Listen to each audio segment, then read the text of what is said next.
Greetings, fellow mathematicians. Let's talk about measurement and geometry.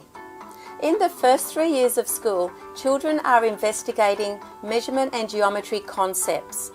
They're investigating the 3 dimensions that make up a 3-dimensional object. The 3 dimensions are up and down, left to right, and front to back. And they start to identify that 2-dimensional shapes only have 2 of these dimensions. They start to investigate that when they measure length, they're just measuring 1 dimension of a shape or an object. When they measure area, they're measuring 2 dimensions of a shape or an object. And they find that squares are the best shape to measure area. When they measure volume and capacity, they find that they are measuring all 3 dimensions of the object. They find that volume is the amount of space that an object takes up. And they find that capacity is the volume of water that a container can hold when it is filled to capacity. So volume is capacity as well, because it's when it holds a volume of, say, water, or it could be a volume of cubes when the container is filled to capacity. They also investigate lines on shapes, and they find that the lines on shapes can either be straight or curved. If the lines are straight, then they're called sides.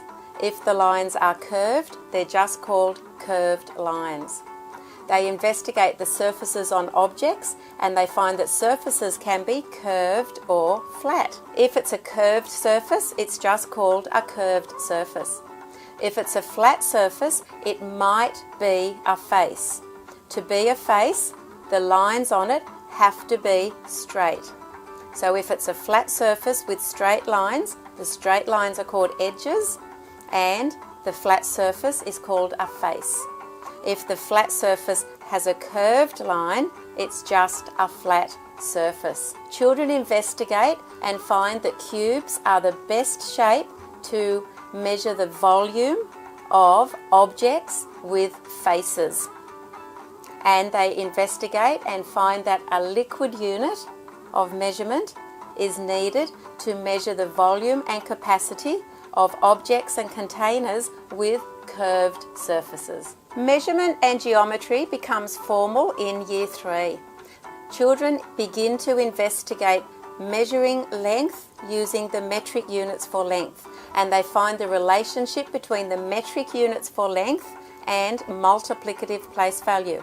Because we started with a metre, if that was too long, we divided by 10 and got a decimetre, divided by 10 and got a centimetre, divided by 10 and got a millimetre. Exactly the same way as multiplicative place value was created, by multiplying and dividing by 10. Now, we've had the metric system. The metric system was created around about 300 years ago, after the metric system made it into Europe. Liquid metric measurement units also are based on place value.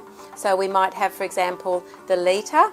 If that's too big, we're going to divide by 10 and get a decilitre, divide by 10 and get a centilitre, divide by 10 and get a millilitre. The other unit that's based on multiplicative place value is mass. So we might start with, say, a gram. It's too small. Multiply by 10, we'll get a decagram. Multiply by 10, we'll get a hectogram. Multiply by 10, we'll get a kilogram. So those units are based on multiplicative place value. The units we use for area and for volume and capacity using cubic units are made simply by taking the unit that we measured length with and adding a dimension to turn it into a square. And when we want to measure our volume and capacity using cubic units, we're going to take the unit, the square unit that we use to measure area, add another dimension and turn it into a cube. So we're going to end up with square centimetres, square metres, cubic centimetres, cubic metres. Children then are also going to be investigating angles. It's informal initially. They're going to investigate angles in 2 ways. Angles that are created as an amount of turn, so say for example a door opening or the hands on a clock, and angles as the relative slant between 2 arms that meet at a vertex. So this is solid angles, like angles in a room. They're going to use what they understand about angles. They're going to identify right angles, and they're going to identify angles that are smaller and larger than right angles. Then in year 5, they start to measure angles using a protractor, after they've done a lot of investigation of angles without a protractor, because the protractor wasn't invented until a long time after people had started working with angles. They're going to be able to then identify side and angle properties of two-dimensional shapes. And they're also going to be enlarging two-dimensional shapes and identifying that the side and angle properties didn't change. Children will also investigate three-dimensional objects, particularly prisms and pyramids, and they will identify the difference between them. They'll look at the bases. So a prism has 2 bases and a pyramid only has 1 base. The other faces on a prism are quadrilaterals. The other faces on the pyramid are triangles. They'll also investigate sections and cross sections by making a cut parallel to the base or not parallel to the base. If it's cut parallel to the base, it's a cross section and it will be the same shape as the base. If it's the same size as well, it's called a uniform cross section, and prisms have uniform cross sections. If it gets smaller, as in a pyramid, then it has a non-uniform cross section. Same shape, but different sizes. Children also investigate three-dimensional objects from different views, from nets and from skeletal models. The nets and the skeletal models help them to really develop deep understanding of the surfaces and the edges, the lines. Children will also translate, reflect and rotate shapes. As they do this, they'll also be investigating symmetry, and they will start to investigate rotational symmetry. In other words, if I have, say, a triangle, how many times does it look like its original position as I'm rotating it? So a triangle, an equilateral triangle, for example, will look like it's back in its original position 3 times as I rotate it.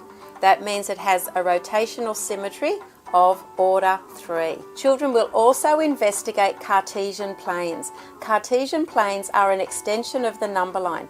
They've been working with number lines, the horizontal number line, since they were in year 1. They've been using them to add and subtract and to place fractions and that kind of thing. Now we're going to extend this into the Cartesian plane, which means we're adding another dimension. We're going to add the vertical axis for the Cartesian plane. Now children can actually plot points anywhere in those quadrants. Cartesian planes used to be up in higher grades. It's now come down to year 6. One more concept that children are going to investigate in measurement in geometry that's come down from higher grades is adjacent angles and vertically opposite angles. An adjacent angle just means it's next to one another. So children have investigated that there are 180 degrees in a straight line. So if I have an angle coming down to the straight line and I know the size of this angle, I can use my understanding that a straight line has 180 degrees to work out the size of the other angle. That's what adjacent angles means. Vertically opposite angles is where we have a straight line and then we cut through the straight line. And children, through investigation, find out that the size of the angle here is equal to the size of the angle here. Vertically opposite angles means that their vertexes are opposite each other. So they are the concepts that children will be investigating in measurement and geometry.